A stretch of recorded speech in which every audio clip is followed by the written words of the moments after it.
오늘 저희가 읽은 말씀은 마가복음 9장 38절부터 50절까지 말씀입니다. 지금 저희가 마가복음을 살펴보고 있는데 역시 이 말씀 역시 마태복음과 누가복음에도 기록되어 있는 함께 볼 수 있는 말씀입니다. 오늘 말씀을 잠깐 우리가 정리해 보게 된다면 요한은 예수님께 자신이 행한 일에 대해서 말씀을 말하게 되어지고 예수님은 요한의 그 말에 대해서 대답과 더불어 예수님의 또 개인적으로 가르치시는 몇 가지 말씀이 주어져 있습니다. 그래서 사실 오늘 말씀이 어떤 기적을 행하거나 이적을 행한 말씀이 아니라 예수님이 곁에 계신 제자들에게 그들이 알아야 될 굉장히 중요한 몇 가지를 가르치시는 말씀이 우리가 읽었던 본문의 말씀입니다. 그리고 가장 직접적인 대상으로는 그 시대에 예수님 곁에서 들었던 대상자였던 제자들이겠지만 결국은 이 말씀은 여러분과 저와 같은 믿음이 있는 성도들이 반드시 알아야 되고 분명히 기억해야 될 중요한 가르침으로 함께 좀 대해볼 수 있습니다. 저는 그래서 그런 측면에서 우리가 비록 예수님 곁에 있던 제자 당사자는 아니지만 믿음 가운데 살아가는 우리의 삶 가운데 지금의 이 가르침이 어떤 의미가 주어지는지 어떻게 우리가 이 말씀 앞에 반응해야 되는지를 함께 좀 보면서 주시는 은혜를 좀 누려보고자 합니다. 자, 먼저 본문 가운데 볼 수 있는 첫 번째 중요한 관점은 38절부터 40절에 나와 있습니다. 우리 안에 있는 편협하고 배타적인 태도에 대해서 점검할 수 있는 귀한 말씀이 오늘 말씀이라는 것이죠. 여러분, 우리는 한번 스스로 우리를 한번 돌아보실까요? 우리는 과연 얼마나 열려있는 사람일까요? 다른 사람들에 대해서 얼마나 열려있는 태도와 열려있는 마음으로 그들을 대하고 그들과 함께 살고 있을까요? 그래서 바로 그런 의미에서 과연 나는 어떤 사람인지, 그 사람들에게 폐쇄적인지 아니면 개방적인지, 그 사람들을 품고 있는 자인지 아니면 그 사람들을 차별하고 잘라내고 있는 자인지에 대해서 볼 수 있는 말씀이 오늘 말씀입니다. 여러분, 오늘 보시는 바와 같이 요한은 예수님께 와서 그가 행한 일에 대해서 간략히 말씀을 드립니다. 그것은 38절 말씀이죠.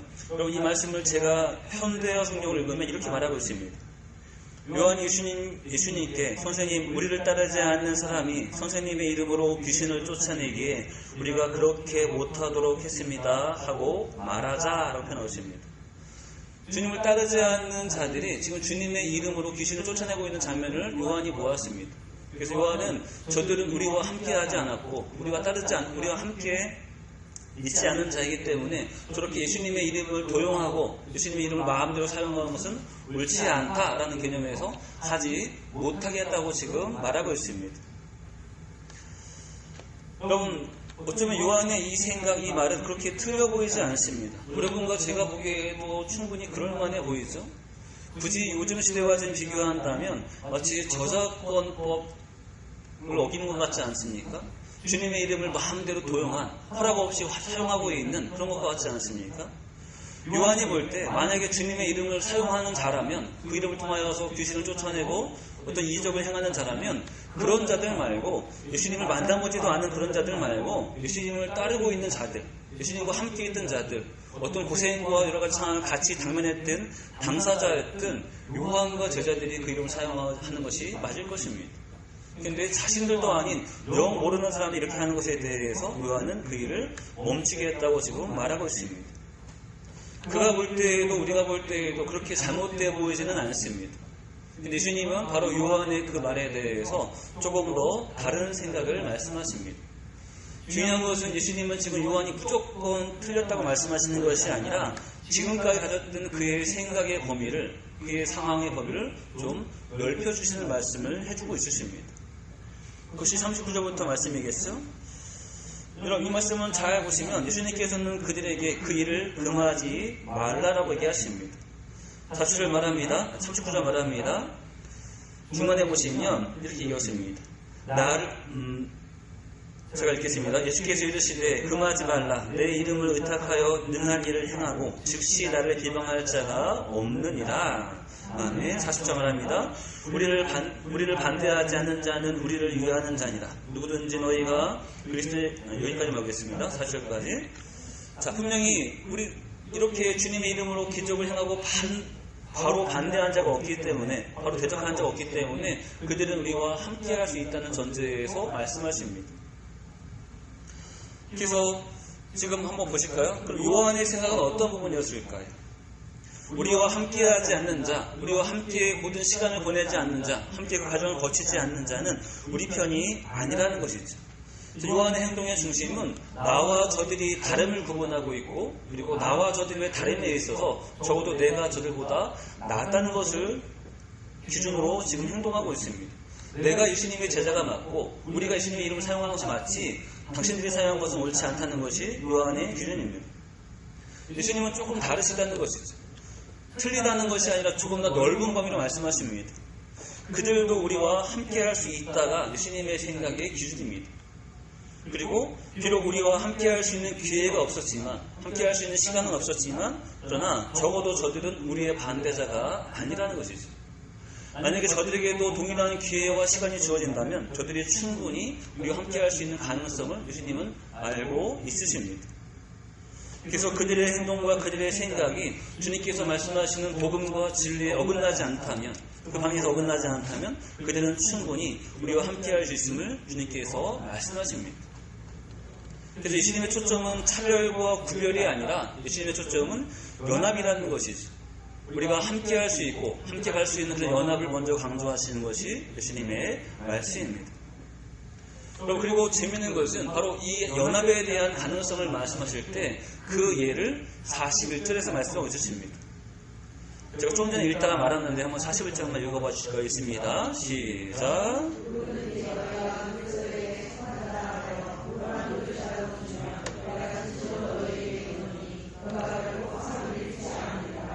아멘. 여러분, 이 말씀은 38절과 대조되는 말씀입니다. 먼저 제가 41절 한번 설명해 보겠습니다. 여기서 말하는 누구든지가 누굴까요? 누구든지가 누굴까요? 예수님의 제자들일까요? 예수님 곁에 있던 자들일까요? 이미 요한과 친한 자들일까요? 누굴까요 도대체 이 누구든지가? 사실은 이 누구든지는 누구가 같냐면 38절에 나오는 주님과 함께하지 않았든 제자들과 함께하지 않았든 그들과 만난 적도 없는 그런 사람들을 말합니다. 근데 그 누구든지를 할지라도 지금 그 사람이 나와 처음 보는데, 나와 처음 대면하는데 나를 대할 때 예수님을 믿고 있는 자, 그리스도께 속한 자라 하여서 나한테 물 한 그릇을 주며 라고 전제하고 있습니다. 왜 나한테 물을 주죠? 나의 믿음을 보고 내가 그리스도께 속한 것을 보고 나한테 물을 주는 그 행위를 말하고 있습니다. 근데 사실은 요한의 원리로 따지면 그는 나한테 물을 줄 자격이 없습니다. 왜냐하면 우리와 그는 다르기 때문에, 나와 그는 함께할 수 없기 때문에 나한테 물을 주는 것은 허락되지 않은 일입니다. 반갑지 않은 일입니다. 주님은 뭐라고 표현하십니까? 그런데 바로 그렇게 전혀 모르는 사람이지만 믿음을 근거로, 그리스도를 근거로 물을 한 잔 대접할 때에 그 한 손길도 결코 상을 잃지 않을 것이라고 말씀하십니다. 무슨 의미일까요? 주님께서는 그 행위를 받으신다는 것이죠. 함께하는 무리가 아니었음에도, 함께 시간을 보내지 않았음에도 전혀 모르는 처음 보는 사람에게도 불구하고 그 사람이 그리스도의 이름으로 행할 때 결국은 그 행함에 대한 결과는 그 사람의 상급이 될 것을 말씀하고 있으십니다. 분명히 다르죠? 요한은 함께하지 않았기 때문에 제한하고 구분하는 것이었다면 예수님은 함께하지 않았다 하더라도 우리가 함께 연합할 수 있고 또 함께 같은 길을 갈 수 있음에 대해서 분명히 말씀하고 있으십니다. 여러분, 이것은 단순히 요한의 문제만이 아닙니다. 여러분과 저를 향한 문제입니다. 아까 제가 서두에 말씀드린 바와 같이 우리는 과연 다른 사람들에 대해서 얼마나 열려있는 태도와 열려있는 마음이 있으십니까? 우리의 모습을 굳이 비교하자면 우리는 요한과 같을까요? 아니면 예수님과 같을까요? 같은 교회가 아니기 때문에, 같은 지역이 아니기 때문에, 나와 만난 적도 없기 때문에 당신과 나는 다르고 당신과 나의 가는 길은 다르다는 것이 여러분과 저의 타인을 대하는 태도입니까? 아니면 그 반대입니까? 비록 오늘 처음 봤지만, 비록 그 사람을 처음 대하지만 우리가 믿음 안에 같은 것을 소망할 수 있고 같은 길을 갈 수 있는 연합된 마음으로 그 사람을 대하고 있습니까? 우리는 양면성을 한번 좀 살펴보셔야 합니다. 그래서 적어도 주님은 지금까지 함께 동행했던 그 요한에게 주님께서 주시고자 하는 교훈은 닫혀있는 마음, 구별된 마음이 아니라 함께 갈 수 있는 마음을 요청하십니다. 왜냐하면 이것은 개인의 성향과 취향의 문제가 아니라 사람의 구원과 관계된 문제이기 때문에 그렇습니다. 나의 구원과 더불어 나의 구원을 나눌 수 있고 나의 구원을 전할 수 있고 함께 그리스도의 이름으로 연합되는 것을 말할 수 있기 때문에 그렇습니다. 여러분, 흥미로운 것은 지금 요한은 예수님의 공생의 과정 가운데 있는 모습이라면 이제 주님이 십자가에서 죽으시고 부활하신 이후에 그리고 승천하신 이후에 성령을 받은 제자들의 생각은 조금 바뀌었습니다. 주님께서 요구하시는, 기대하시는 마음과 같이 바뀌었음을 우리는 좀 확인해 볼 수 있습니다. 가장 대표적인 예로 제가 한 군데를 좀 생각해 보았는데요. 베드로후서 1장 1절부터 2절 말씀에 베드로가 성도들에게 인사하는 인사말에서 좀 그 부분을 볼 수 있습니다. 이렇게 말하고 있습니다. 제가 천천히 한번 읽어보겠습니다. 예수 그리스도의 종이며 사도인 시몬 베드로는 이렇습니다. 지금 자신을 분명히 얘기하고 있죠. 나는 그리스도의 종이고 난 그리스도의 사도였다고 얘기하고 있습니다. 자신을 분명히 언급하고 있습니다. 자, 근데 이어서 말합니다. 우리 하나님과 구주 예수 그리스도의 의를 힘입어 동일하게 보배로운 믿음을 우리와 함께 받은 자들에게 편지하노니. 아멘. 믿음이 있는 자들을 지금 본인과 같이 여기고 있습니다. 너희와 내가 다르다, 너희와 내가 차이가 있다고 말하지 않고 같은 믿음 가운데 있는 자로 지금 분명히 언급하고 있습니다. 그리고 한 번 더 이 자리에서 말합니다. 하나님과 우리 주 예수 그리스도를 알므로 은혜와 평강이 너희에게 더욱 많을지어다. 아멘. 하나님과 예수를 아는 것이 나만의 특권이 아니라 너희도 그 예수를 알고 그 하나님을 알며 너희에게 그 은혜와 평강이 더욱 많기를 지금 축원하고 있습니다. 그것이 베드로의 생각이라는 것이죠. 우리가 요한의 기준에서 본다면 이런 말이 나올 수가 없습니다. 그런데 이제 그들이 성령을 받고 난 후에 본격적인 사도적인 사역을 할 때 그들의 생각은 바뀌었습니다. 처음 보는 일을 할지라도, 내가 처음 만나는 일을 할지라도 우리가 모두 그리스도 안에서 하나가 될 수 있고 연합될 수 있고 같은 구원을 노래할 수 있음에 대해서 열려있는 마음이 그들 가운데 있었습니다. 여러분, 우리가 이 첫 번째 주제에서 함께 좀 보셔야 합니다. 우리는 과연 어떤 마음으로 살아가고 있습니까? 나 혼자만의 취향과 성향의 문제에 대한 것이 아니라고 말씀드렸습니다. 하나님이 나를 통하여서 누군가의 구원을 위해, 누군가의 복음 전파를 위해 사용하실 때 우리에게 필요한 것은 열려있는 마음이라는 것이죠. 저 사람은 나와 상황이 달라, 성별이 달라, 스타일이 달라, 삶의 질이 달라, 난 저 사람 전도하는 게 별로 원치 않는 일이야. 그런 태도는 하나님께서 원치 않으시는 것입니다. 여러분, 우리에게 모두 이런 부분이 있을 수 있습니다. 나를 위하는 나의 기준으로 판단하는 것이 있을 수 있습니다. 그러나 주님은 그분의 나라와 그분의 영광을 위해, 나를 비롯한 수많은 영혼들을 위해 여러분과 저에게 열린 마음을 기대하십니다. 열린 마음으로 우리 곁에 있는 가까이 있는 자들부터 때로는 처음 보는 자들까지 그들을 진심으로 대할 것을 기대하십니다. 여러분과 저의 마음이 이렇게 열려있는 마음으로 주의 가르침대로 나아가시기를 주의 이름으로 축원합니다. 여러분, 그럼 두 번째 보시는 것은, 우리가 첫 번째 본 것은 남을 대하는 마음에 대한 부분이었다면 두 번째는 태도에 대한 부분으로 한 번 더 주님은 말씀하십니다. 혹시 단 한 절의 부분인데요. 42절에 대한 말씀입니다. 우리의 말과 행동이 다른 사람에게 미칠 영향력의 그 중요성을 주님은 분명히 언급하십니다. 아마 잘 아시는 말씀이겠죠? 한 번 더 읽어보겠습니다. 42절 말씀입니다. 있습니다. 시작.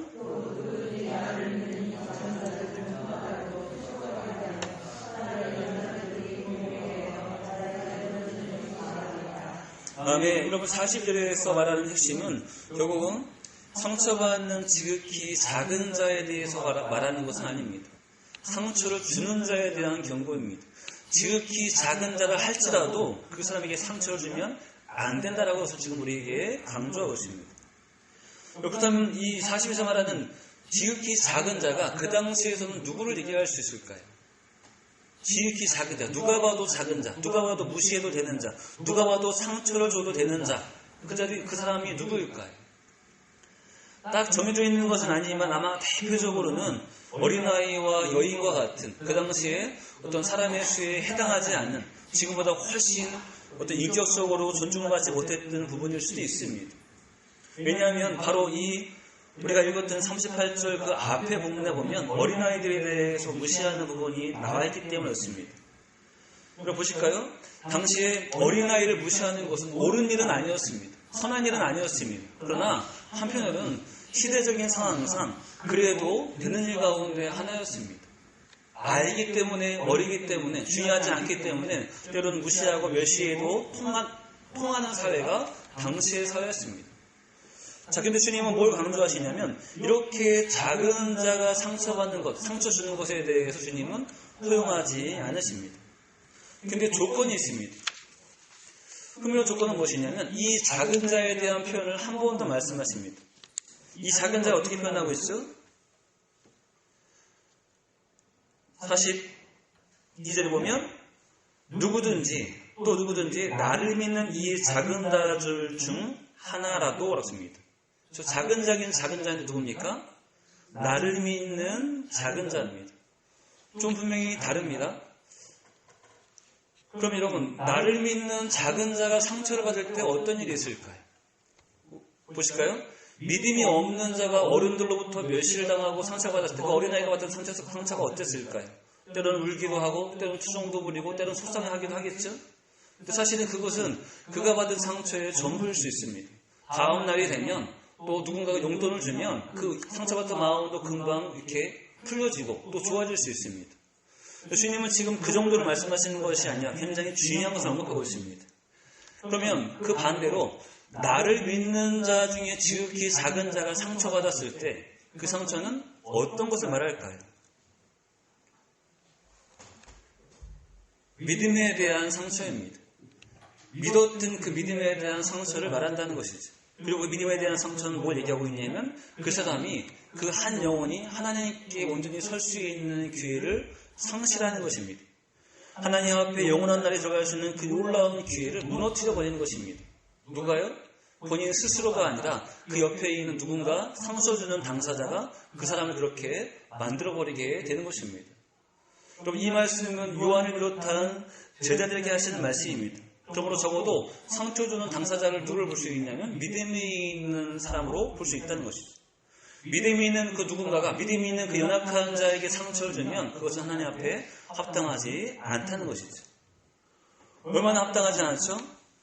말씀에서 보시는 바와 같이 그 사람이 보기에 연자맷돌을 걸어 바닷물에 던져버리는 것이 나을 정도로 그 사람이 받을 그 상처의 값은, 그 죄의 값은 작지 않음을 분명히 경고하십니다.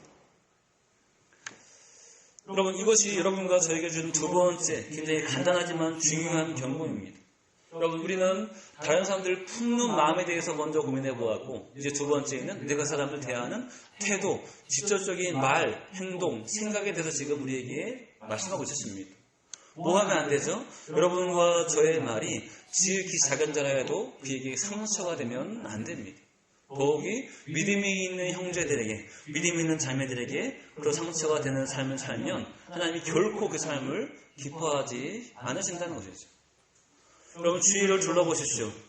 저도 물론이고 여러분들도 여러분 곁에 가장 가까이 있는 대상들이 믿음이 있는 형제 자매들입니다.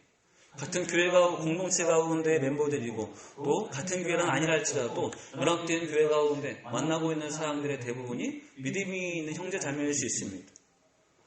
그래서 우리는 더더욱 무엇을 해야 되죠? 바로 그 형제에게, 그 자매에게, 그 아이에게 상처를 주지 아니하도록 우리는 굉장히 조심하셔야 합니다. 그것은 목사의 개인적인 경고가 아니라 하나님께서 주시는 굉장히 중요한 권면과 경고의 말씀이라는 것이죠. 그동안 여러분과 저는 어땠을까요? 저 사람은 나보다 나이가 어리기 때문에, 저 사람의 형편은 우리 집보다 못하기 때문에, 이런 기준이 우리가 판단하고 말했습니까? 그렇지 않았겠지만 더더욱 조심해야 될 것을 우리가 지금 돌아보게 되어집니다. 그래서 여러분, 무엇을 위해서죠? 그 사람의 그 한 영혼의 구원의 길을 방해하지 않기 위해서, 그 영혼이 영원히 누려야 될 그 축복의 길을 방해하지 않기 위해서 우리는 그것을 조심해야 하는 것입니다. 그리고 한 걸음 더 나가면 그것은 곧 여러분과 저를 위한 일이 되어진다는 것이죠. 세 번째 한번 연관해서 보겠습니다. 세 번째 주님은 무엇을 말씀하시냐면 우리 자신의 미래를 위한 명확한 결단의 삶을 교훈하고 있습니다. 여러분과 저의 미래를 위해서 명확히 결단할 것에 대해서 분명히 교훈하십니다. 그리고 이 교훈은 43절부터 50절까지 말씀이지만 이 교훈은 42절과도 연관이 되어 있습니다. 왜냐하면 천국으로 향하는 삶의 방향과 같기 때문에 그렇습니다. 여러분 보실까요? 42절은 무엇이었죠? 내가 다른 사람들 대할 때의 태도입니다. 분명히 조심하고 한 영혼도 상처받지 않게 하는 것의 태도였죠. 근데 세 번째 본 것, 43절부터 50절까지 말씀은 내가 나를 대할 때의 태도입니다.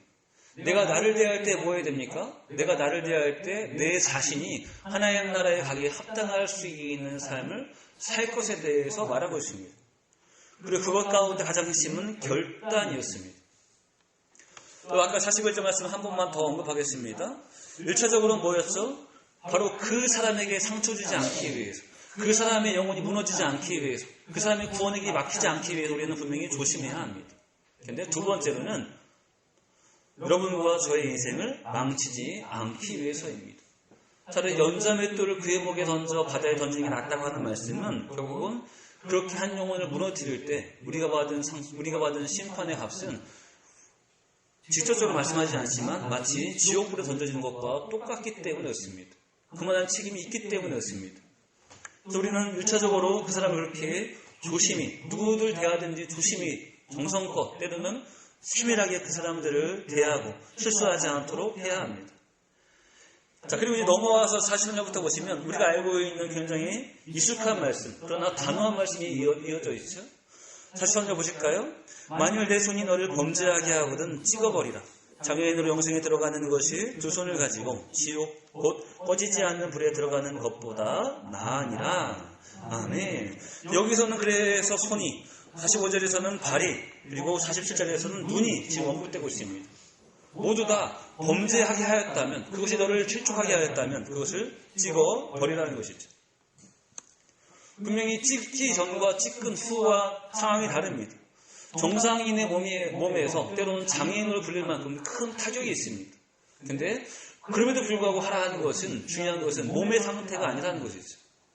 꺼지지 않는 지옥불에 들어간 것보다 영원한 천국에 들어간 것이 더 옳기 때문에, 더 낫기 때문에 바로 그 천국을 위해서 결단할 것을 말씀하십니다. 여러분 중요합니다. 남들이 보기에 흠이 없는 신체가 아닙니다. 내가 보기에 흠이 없는 몸이 아닙니다. 중요한 것은 천국이냐 지옥이냐는 관점에서 우리가 어디 갈 것이냐에 대한 관점입니다. 그래서 심지어 자신의 신체를 해하는, 자신의 신체를 잘라내는 그런 상상할 수 없는 그런 일을 하는 가장 중요한 이유는 우리가 하나님의 영원한 나라에 들어가야 하기 때문에 그렇습니다. 그리고 그 나라의 중요성을 한 번 더 얘기할 때 지옥의 비참함으로 대표적인 예를 말해주고 있습니다. 그것이 48절과 49절 말씀이죠. 이렇게 말하고 있습니다. 거기에서는 구더기도 죽지 않고 불도 꺼지지 아니하느니라. 사람마다 불로써 소금 치듯 함을 받으리라. 아멘. 이것이 지옥의 전부는 아닙니다. 그러나 가장 대표적으로 절대 가면 안 되는 곳, 절대 가고 싶지 않은 곳에 대한 의미에서 이렇게 지옥의 상황을 표현해 주고 있습니다. 그리고 한 가지 말씀을 우리에게 주시는데 그것이 50절 말씀입니다. 여기서 소금의 예로 우리가 어떻게 살아야 될지에 대해서 말씀하십니다. 우리 50절 말씀 한 번 더 읽어보실까 하겠습니다. 50절 시작.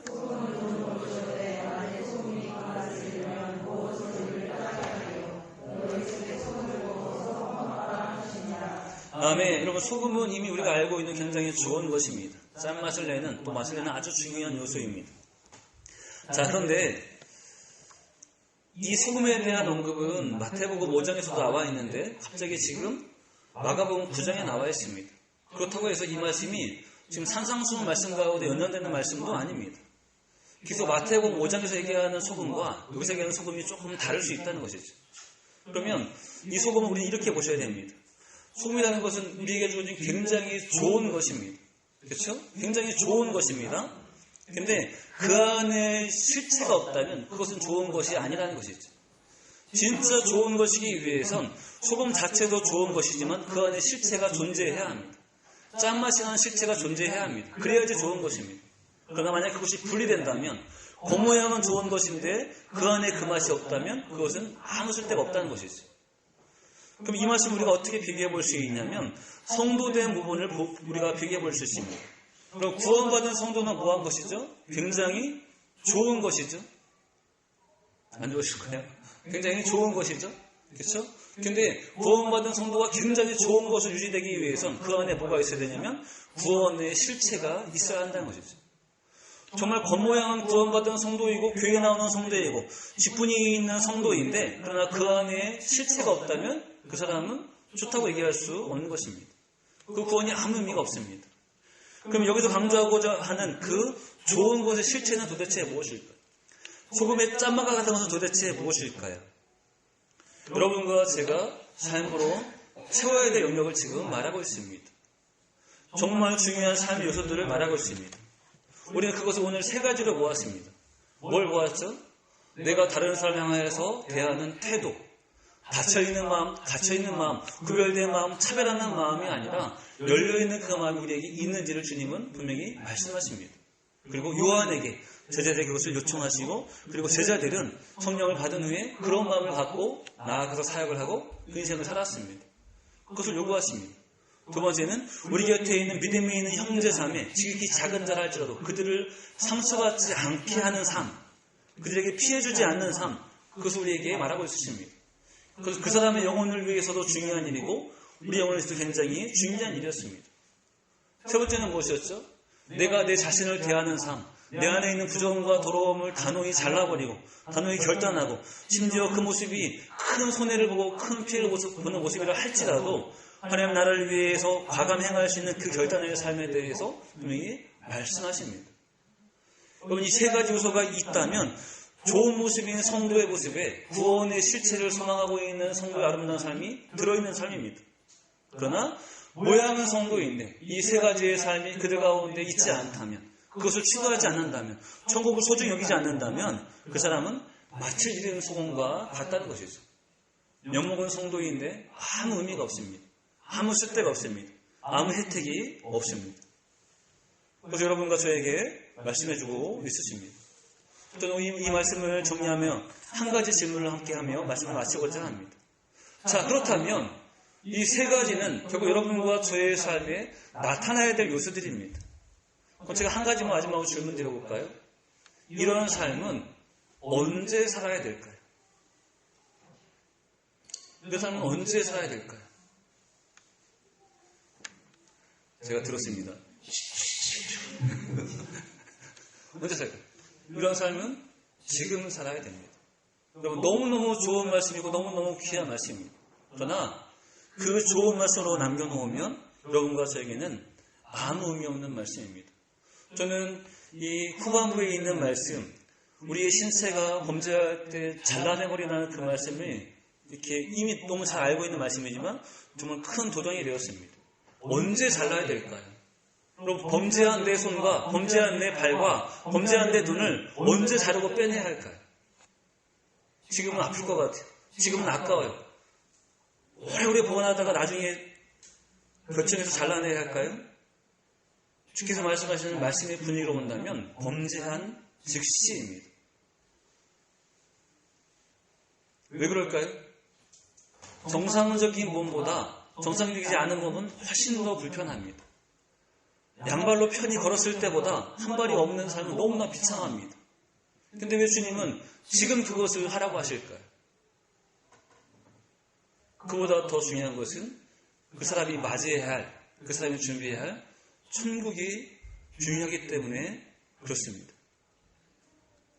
여러분, 예수님께서 생각하시는 천국은 그 어떤 것에도 방해받으면 안 되는 천국입니다. 우리의 죄 때문에, 우리의 태도 때문에, 우리의 삶의 습관 때문에 그 천국이 성도에게 확고히 있어야 되는데 그것이 흐려지거나 없어지거나 때로는 방해받기를 주님은 원치 않으십니다.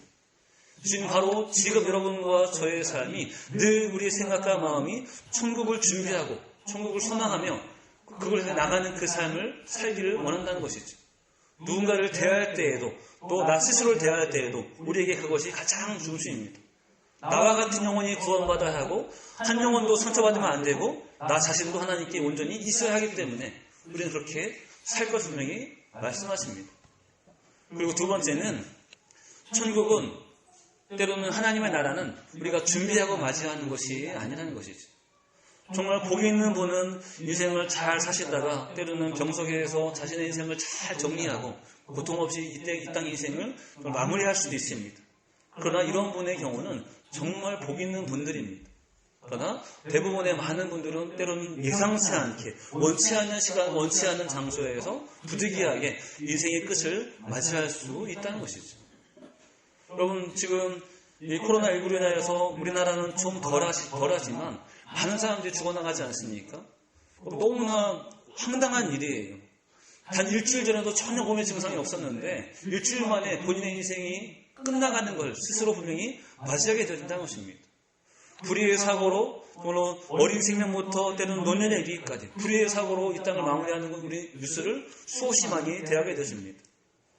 여러분, 천국은 준비하고 맞이하는 것이 아닙니다. 천국은 준비할 수 없는 상황 가운데 여러분과 저희 눈앞에 다가오게 되어집니다. 그래서 우리는 바로 어느 때이든지 그때를 분명히 준비해야 하기 때문에 주님은 바로 지금 이런 삶을 요구하십니다. 나의 구원을 위해, 타인의 구원을 위해, 하나님의 나라를 위해 우리의 삶을 요구하신다는 것이죠. 이제 말씀을 마무리하고자 합니다. 여러분, 오늘 말씀의 제목은 정말 잘 살아야 합니다입니다. 무엇을 위해서요? 핵심은 하나님 나라에 다다르기 위해서입니다. 건강하지 못할 수 있습니다. 부자가 아닐 수 있습니다. 그래도 원했던 꿈을 다 못 이룰 수 있습니다. 그러나 우리가 정말 잘 살아야 하는 초점은 여러분과 저의 삶 가운데 명확히 있어야 하는 마치 소금의 맛과 같은 하나님의 나라가 잃어버리면 안 된다는 것이죠. 우리는 타인을 대할 때에도 그 사람의 심령과 영혼을 함께 보셔야 합니다. 성도를 대할 때에도 그 사람이 상처받지 않기를 함께 보셔야 되고 그 사람의 구원을 함께 보셔야 합니다. 여러분 자신을 대할 때에도 우리 안에 있어질 구원의 놀라운 은혜와 성급을 기대하며 나아가셔야 합니다. 그래서 지금부터라도 여러분과 제가 정말 잘 사는 삶을 살기를 축원하고 그 가운데 또 다른 한 걸음이 이제 우리에게 주어진 60일간의 기도의 연합입니다. 비록 적은 무리가 모여서 기도하는 것 같지만 2만여 교회가 모여서 한국교회에 위해서 기도하는 시간입니다. 여러분, 이 기도 시간을 통하여서 올려져 있는 많은 기도 제목을 통하여 나라 민족을 위해 기도하고 여러분과 저의 가정을 위해 기도하고 교회를 위해 기도하며 이 나라의 변화를 위해서 움직이는 우리 자신이 되어져야 할 것입니다. 바로 그것이 정말 잘 사는 인생 가운데 또 한편의 모습일 것입니다. 여러분, 우리에게 주어진 하루하루의 삶을 하나님 보시기에 칭찬받을 만한 정말 아름다운 인생을 살아내시고 영원한 천국이 여러분과 저에게 다다르고 이룰 수 있는 복을 누리시기를 주의 이름으로 축원합니다. 기도하겠습니다. 할렐루야, 감사합니다. 저를 사랑하시고 사랑하셔서 다시 한번 주의 가운데 주 말씀을 대하게 하시니 감사합니다. 요한이 보았던 생각과 판단 위에 하나님은 더욱더 더 큰 생각을 열어주시되 한 영혼 한 영혼들과 함께 할 수 있고 그 영혼들에게 구원의 길이 열릴 수 있는 것을 보게 하시니 감사합니다. 또 주님, 지극히 작은 자, 언제든지 무시해도 됐던 자라 할지라도 믿음이 있는 한 성도를 상처 주는 것이 얼마나 큰 일에 대해서 보고 우리 스스로를 경계할 수 있도록 인도하시니 감사합니다. 또 우리 안에 있는 죄성을 보게 하시되 결단하지 않고 때로는 우리가 정말 나태하게 때로는 게으르게 살았던 저희들의 모습을 다시 한번 보게 하시니 감사합니다. 이 모든 귀한 말씀들이 하나님 나라를 소망하는 말씀들인데 미루고 미뤄도 되는 말씀이 아니라 우리가 이 땅에 살고 있는 지금 이 시간부터 변화되어야 하고 나아가는 삶인 것을 볼 수 있도록 인도하여 주옵소서. 그러면 우리 교회에 속해 있는 모든 성도들과 한국교회에 있는 모든 성도들이 자신에게 주어진 하나님의 나라를 잃지 않게 하시고 주어진 참된 복 가운데 거할 수 있도록 우리를 하여금 깨어있게 하시고 언제 나갈 수 있도록 허락하여 주옵소서. 하나님, 무지에 뜬 저희를 일깨워 주셔서 정말 잘 살아야 하는 이 말씀에 대한 도전을 받게 하시되 주 앞에 온전할 수 있는 귀한 인생으로 축복하여 주옵소서. 20일간의 단일 기도의 연합을 함께 시작합니다. 하나님, 작은 교회에 모이라 할지라도 함께 모여 기도할 때 교회가 부흥하며 은혜 가운데 나가며 귀한 삶을 감당하며 나갈 수 있는 귀한 하나님의 교회 될 수 있도록 축복하여 주옵소서. 진행되는 모든 시간 동안에 함께 연합하게 하시되 각자의 기도 제목이 이루어지며 더욱더 우리 모두가 간증의 주인공이 될 수 있도록 허락하여 주옵소서. 감사드리고 영광 올려드리오며 예수님의 이름으로 기도합니다. 아멘.